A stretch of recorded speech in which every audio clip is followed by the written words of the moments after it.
Welcome to NYP Music Theory.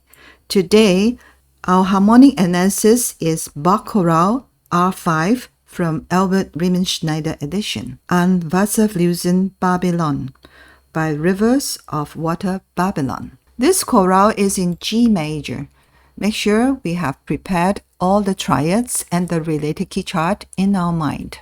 As usual, this chorale is in bar form, AAB. Section A, 4 bars. Section B, 13 bars. It has gone through some modulations, but why there is a D minor? D minor is out of the related key chart. We'll look into it soon. Let's get started.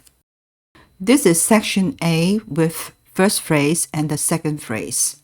It starts with G major, but no modulation, because we cannot find any chromatic notes within these two phrases. The chord progressions are simple, using 1, 4, 5, 6, or in root position, then 5B, 2, 7, 5, 7, 1. And here is the perfect cadence. The second phrase starts with 5B, 1, 4B, 1B, 4, 5, 7, 1. We can observe the bass line. There are altogether 9 unaccented passing notes being used from bar 1 to bar 4. The 2-7 in bar 2 is completed at the second quaver, A, C, E, G. And that's why we consider the B in soprano as a lower auxiliary note. Same as the 5-7 at the end, D, F sharp, A, C falls on the second beat. So we consider the G, second quaver in the soprano, as an auxiliary note. Suspension occurs in the alto part with a syncopated rhythm in bar 2. The G acts as a preparation, which is the chord tone from 2-7, and then continues on the second crotchet beat as a suspension. Suspension is always on the stronger beat, and it's a dissonance to the chord. This suspension delays the chord tone of F sharp from 5-7, and here is the resolution. So P, S, R in quaver movement.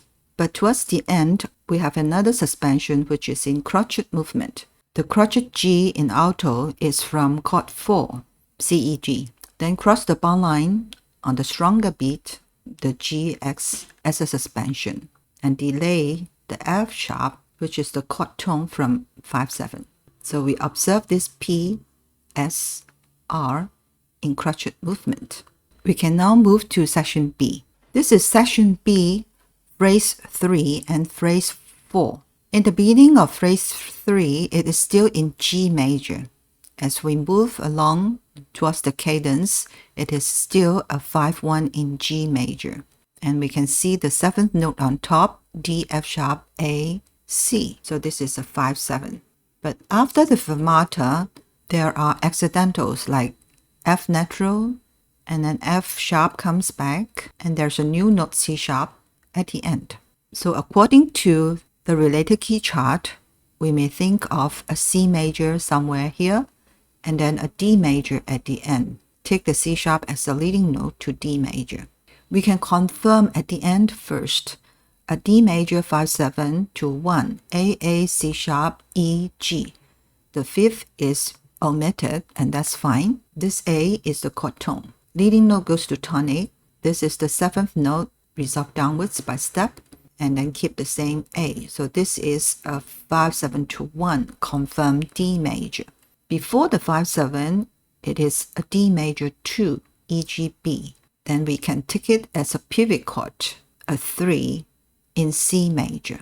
Let's go back to the beginning of phrase 4. This is C, E, G chord. We can assume this is a C major 1. And before that, this is G major 1, GBD, equivalent to C major 5.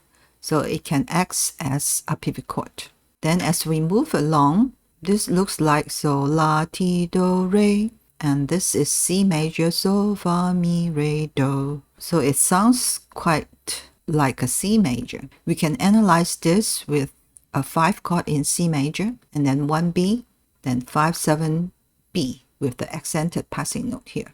Finish with the 1 chord and go to 3 as a pivot chord. As we look at this F sharp, it prompts us to think of going back to G major, or further down to the C sharp to prove this is in D major.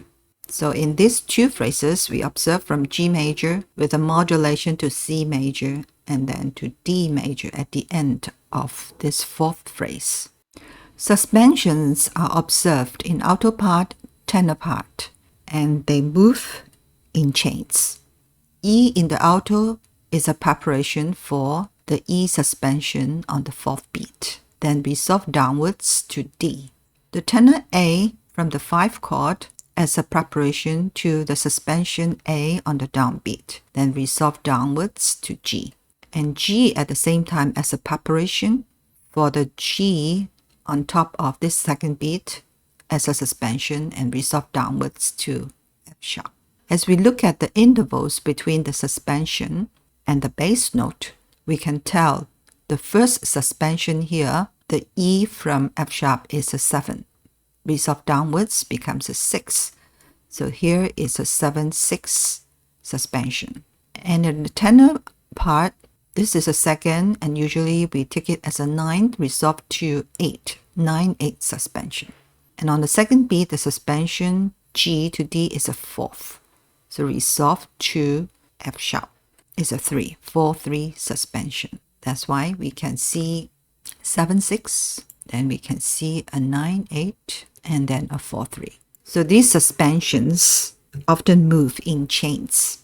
This is the 5th and the 6th phrases. We continue with the G major, 1, 1B4, and 5B. We don't have a perfect cadence here, but immediately by abrupt modulation, go to A minor. The G sharp is the leading note of A minor. As we check the chord tones here, E, G sharp, B, and A, C, E. Then after that, 1 resolve to 5, which is an imperfect cadence in A minor. Here we observe a suspension.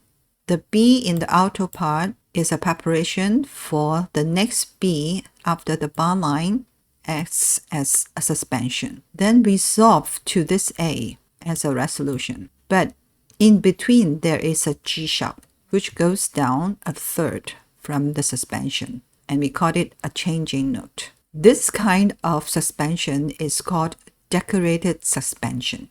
The 7th phrase is the most complicated one as we look at the chord progressions. The first chord is a continuation of A minor 1 chord. If we analyze the F sharp, we can take it as a passing note to the G after the bar line. But we can also observe this can be a G major 7B vertically and resolve to a G chord or G major 1B on the downbeat of this bar. After that, this C sharp can act as a passing note, or we can describe it as a D minor half diminished 7 resolved to 1. So we read vertically, this is C sharp E, G, B. The third beat of the bar is a E half diminished 7 chord. It is the 2 half diminished 7 D position in D minor. It spells as E, G, B flat, D, and it resolves to 5-7B in D minor. Then goes to 1 with a suspension in the alto, preparation, suspension, and resolution. And at the same time, this resolution acts as a preparation to the next suspension and then resolves to C sharp. So this is a demonstration of suspension in chain. Towards the end, this is D major 5-7 to 1. As we can see, there is a C sharp.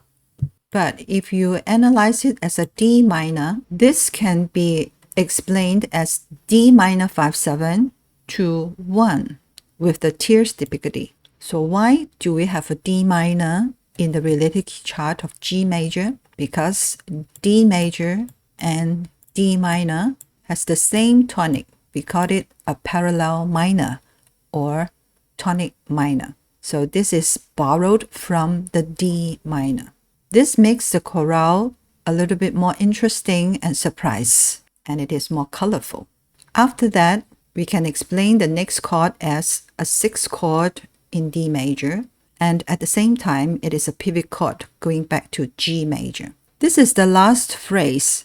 It is going back to G major and ends with a 5/1 perfect cadence. There is a usage of a 3-chord, which usually we use it sparingly. There are a couple of passing notes, accented passing notes, auxiliary, and one last suspension. Again, it is in the alto part, preparation, suspension, resolution. Do you know how many times of suspension Bach had used in this chorale? Yes, it's 7 times. So that's why we have to learn how to use suspension as we harmonize a 4-part chorale in Bach's style. Let's have a listen to it.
Thanks for watching. If you find the video helpful, please like, share, and comment below.